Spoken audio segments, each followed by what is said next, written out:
Welcome to Quickshots. Welcome to Quickshots with your favourite, not cousins today, but good mates nonetheless. Competitors this weekend, mind you. Mitch and James. Mitch, welcome. James, thanks for having me. Pleasure to be back. Obviously, had all intents and purposes of getting this one done with Alex this week, but she ran out of battery for those who missed the main pod. Quite an episode. In any event, Mitch, you, as you always do, prepared to step in. So I'll give you the first one here, and it comes from Lisa. And I thought I'd give this to you because I thought you guys did a good job talking about this the other week on the podcast, you and Alex.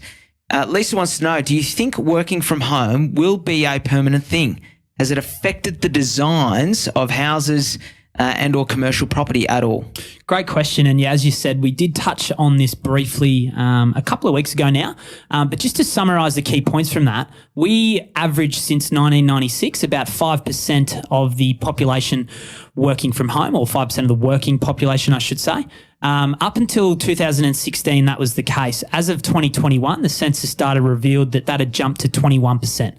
So undoubtedly, COVID had forced in a working from home social shift, and whether or not it sticks around is certainly what people are considering. I believe it will, and the reason I believe that is because, number one, a lot of people have invested time and money into setting up things in technology, Zoom rooms, offices in their houses in order to do that. And of course, businesses have also reduced the amount of commercial space they have in the city. So I think there will be some form of hybrid working from home, going to the city relationship, and that will stick around.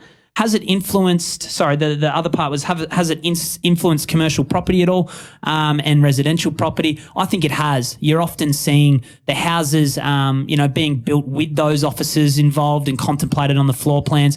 And as far as the commercial properties, I think you're probably seeing less space taken up, and as well, maybe more amenity and things like that provided. So, yeah, I think it has a permanent impact on the working environment moving forward.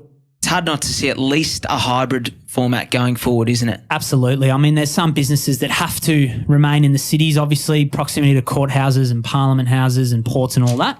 But yes, we certainly will see the working from home stay. One from Mike for you, James. Mike says that, I remember when I first arrived in Australia during the 1980s and interest rates were 15% plus. Do you think we could go back to that again? Well, Mike, I mean, ultimately I'm giving an opinion, so I don't really know for sure. What I do know is in the 1980s we had really high inflation. I'm not sure if the dollar was as regulated back then as well. I think that had a bit of an impact on it. The economists, if any economists listen, they'll no doubt pull me up or give me some intel on that. The reality is I don't think interest rates get anywhere near 15%. They probably, certainly they'll sit probably around where they are for the foreseeable future. I think sort of if you take that medium to long-term view, interest rates normally sit in that 4 to 5% band. That's just normal. And that's what we're seeing today. It feels a little bit uncomfortable because it's been abrupt insofar as how quickly we've moved from like 0% interest rates to 2.5% with the Reserve Bank and therefore 4 to 5% that we pay.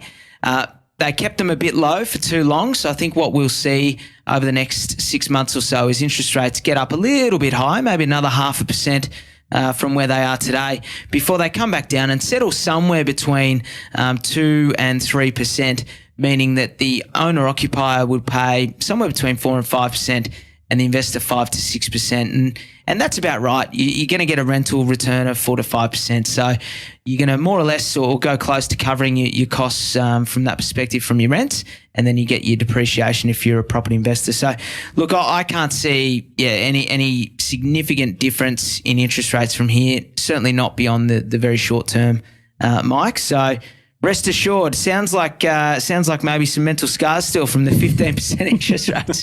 Who knows? Hey, Joseph, can you buy a property? So two parts to this.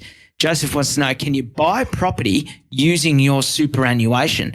And the second part is do you recommend it? Over to you, Mitch. Great question, Joseph. So the first part, can you buy a property in your self-managed super fund? The answer is yes.